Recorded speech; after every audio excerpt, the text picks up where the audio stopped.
最近四大家族打算办一场围猎，说是想让各家年轻的一辈都出来比试比试，同时也好交流交流，多见见世面，再联系一下感情。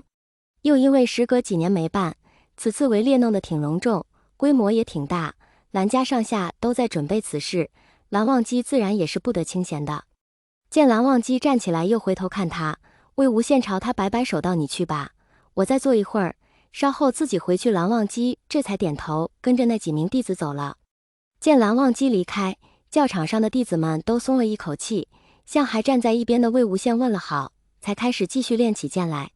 既然都已经被发现了，魏无羡就干脆换了个视线好的地方，结果刚一坐下，就见蓝思追和蓝景仪带着剑走了进来，看见他坐在一边，眼睛一亮，走近近前来，问魏前辈：“您怎么来了？您来看我们练剑吗？”魏无羡朝两人笑道：“闲得无聊，出来走走，这不刚好就走到这里了，所以就过来看看。”见两人都绑了袖子，拿着剑，一副练武的装束，便说：“好了，快去吧，许久没看到你们使剑了，正好让我瞧瞧你们这段时间练得如何了。”看样子是想检查他们俩的剑术了。蓝思追是蓝忘机亲自教出来的，蓝景仪又自小与他交好，所以两人的功课常常是由蓝忘机一起考察的。后来魏无羡来了云深不知处，见蓝忘机检查小辈们的功课笔记，他一开始是觉得好玩，要跟着一起看，看着看着就成了习惯，又总是不自觉的会对蓝思追和蓝景仪多些关注。时间长了就越发关心起两人来，而且又是真的喜欢他们两个，便也会时不时的考他们一下，再给出些建议。魏无羡虽习的是云梦剑法，但他与蓝忘机在一起的时间长了，又在云深不知处住了几年，对蓝家剑术了解的多了，给出的建议就越发能切中要害，又不像蓝忘机那样严肃且令人生畏，所以越发受小弟子们喜欢。蓝思追和蓝景仪对视一眼，微笑着向他行了一礼，退至身后的空地上，便开始一招一式的比划起来。魏无羡在一旁看着，时不时的给他们提醒几句。等两人这一段结束，魏无羡含笑道：“看来这段时间练得很勤啊，进步很大。”毫不吝啬地夸了两人几句，最后又一个转折说道：“不过有几个地方还是有些问题。”他说完，看了眼周围，见到整齐地架在不远处的给刚开始练剑的弟子使用的木剑，便让蓝思追去帮忙取了一把过来。魏无羡将木剑拿在手里掂了掂重量，才问两人道：“刚才我给你们提醒的几处还记得吗？”见两人都点了点头，他才又接着道：“你们用刚才那几招来接我的剑，再感受一下有什么问题。”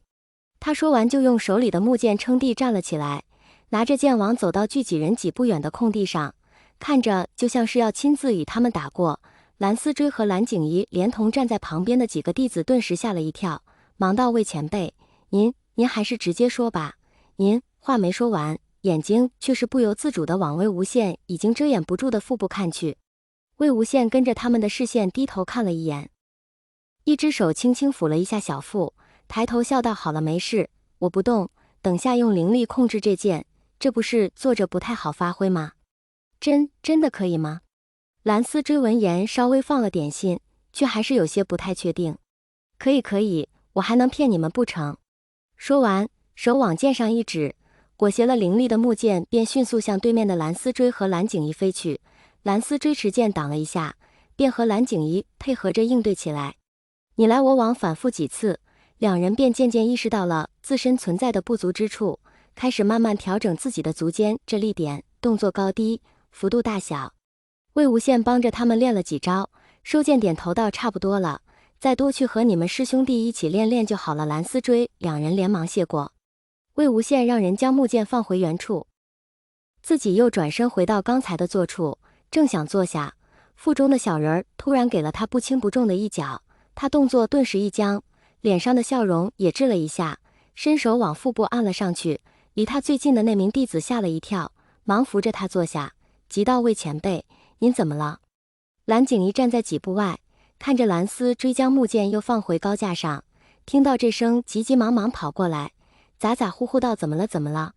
见周围的弟子们都一脸担忧地看过来，魏无羡脸上露出个无奈的笑容，说道：“我没事，就是你们小师弟忽然动了一动而已，你看你这一惊一乍的，我刚刚还想说你最近稳重了不少呢。蓝景怡此时关注的重点却不在这儿，只见他一脸惊奇地盯着魏无羡的身前的那处隆起，问道：“他还会动啊？”“当然会啦！”魏无羡笑起来，手递过来。蓝景怡愣愣地把手递过去，就被魏无羡拉着按在了腹上，然后蓝景怡就再次惊了，真的会动。惊讶的样子引得周围的人都笑起来。魏无羡又看着他们练了几次，然后看了眼天色，估摸着蓝忘机在忙这时候也该结束了，便打算回净室去等蓝忘机。结果回到净室才发现，他要等的那人已经坐在了书案前，正低头写着什么。见他回来，才放下手中的笔，抬眼看他。